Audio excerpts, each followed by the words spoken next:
الشغلانه بتاعتنا على قد ما هي فيها عدد قليل من الناس، ولما بتكلم على عدد قليل يعني بتكلم على عدد قليل كويس. لا يا عم حد الله، دي شغلانه نكسه وكل اللي بيشتغلوها انجاز. لما قالوا لي انه كابتن مدحت شلبي الجنرال رايح يشتغل في قنوات SSC الرياضيه قلقت عليه. ما انا عارف ان الدنيا هتبوظ. دوري غير الدوري ده، الدوري السعودي وده الدوري المصري، لهجة مختلفة، لاعبين مختلفين، خبرات أخرى. لا يا باشا، اطمن وثق فيا قوي يا باشا. قلت يا ترى الجنرال يعمل ايه؟ انت مالك؟ امبارح كان الرد مدوي وكنت سعيد جدا للجنرال. تصدقوش ده كداب. الجنرال من أول تجربة نجح نجاح مبهر. وعلى فكرة بقى في خير جاي. إخواننا الجمهور الجميل السعودي الذي يرحب دائما بالمواهب ويحتضن دائما المتميزين، عمل هاشتاجات وعمل تويتات لكل إفيه وتعليق قالوا مدحت شلبي. عزيزي، إن لم تثبت نجاحك لن يوثق لك أحد نجاحك. انتوا عارفين طبعا مدحت شلبي يتميز بأنه صاروخي في الإفيهات، ما تكبرش الموضوع، وعنده عفوية شديدة انه اثناء المباراة تطلع منه كمية تعليقات تفضل يعني بتميز المباراة. احنا شفنا منك العجب عشان تبقى فاهم، بس انت حبيبي. انت كمان حبيبي. احنا بنتكلم عن المباراة فيها اكتر من 7 تجوان، فيها نيمار، فيها الهلال بيلعب الرياض، فيها إثارة، فيها كل شيء. الناس اهتمت بمدحت شلبي. شفت جمله اوفر جدا. انت بتقول الجمله دي ليه؟ عشان تتقرب منه. ايوه. عشان يرقيك. ايوه. عشان يديك فلوس اكتر. ايوه. ما انت ممكن تقول نفس المعنى بطريقه ارقى. طبل بطريقه ارقى. واحتفلت بيه احتفال لدرجة انه ما اتعملش فيديو للاجوان، اتعمل فيديو لتعليقات مدحت شلبي. جهاز هنا قاري عندي ان انت عندك تطبيل لا ارادي.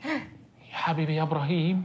الدوري السعودي متألق، الدوري السعودي جمهوره عظيم، الدوري السعودي الأسماء فيه لامعة، سواء كانوا لاعبين من الخارج أو لاعبين من المملكة العربية السعودية.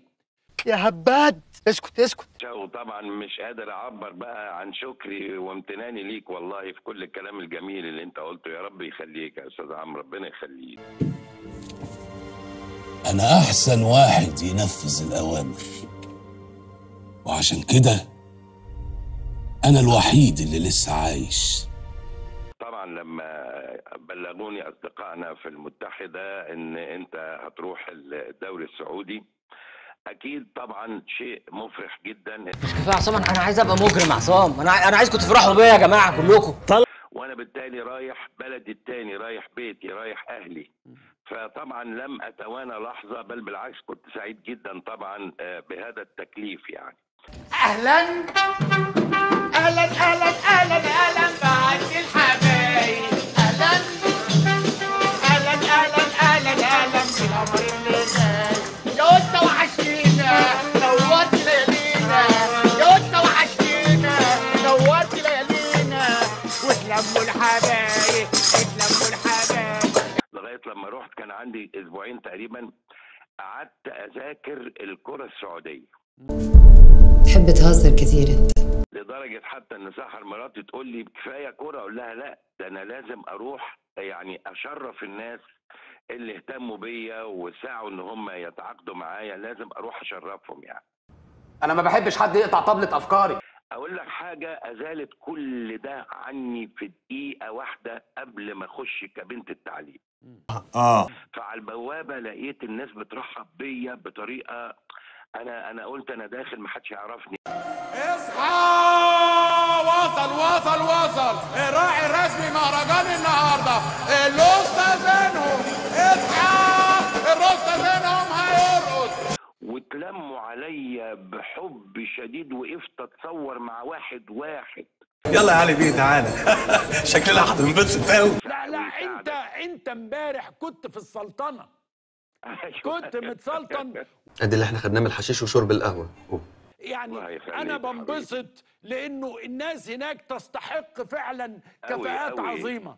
يعني الدوري ده عظيم وكبير وقوي وبيتقدم في الدوريات العالميه وبيهتموا بيه. كان يعني وجودك كمان بيدي نوع من انواع الاثاره الجميله مع كل الزملاء اللي موجودين هناك. يا باشا احنا فهمنا. اسمع يا ابراهيم، ما تبقاش غبي. الباشا قصده انك تطبل. طبل يا ولا ما يهمكش، بس ورق. قعد الايقاع شويه يا ابراهيم. ها ايوه كده، ايوه برافو عليك كده يا استاذ سيد.